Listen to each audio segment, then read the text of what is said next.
Arus balik penumpang padati Pelabuhan Yosudarso Ambon pada hari ketiga Lebaran.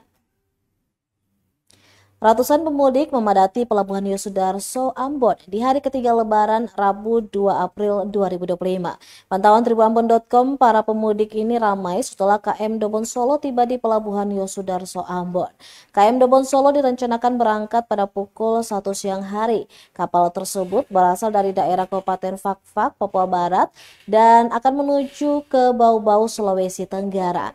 Tampak ratusan pemudik memadati area pelabuhan dibarengi dengan barang bawaan mereka. Selain itu, kendaraan maupun keluarga serta kerabat yang menjemput juga terlihat berdesak-desakan di area pelabuhan. Untuk memastikan kelancaran arus balik, terlihat sejumlah aparat TNI Polri berjaga-jaga di sekitar pelabuhan. Kepada tribuambon.com, Kepala Bidang Lalu Lintas Angkatan Laut KSOP Kelas 1 Ambon, Ian Asyari menyebutkan jumlah penumpang berangkat maupun turun di kota Ambon sebanyak 809 orang.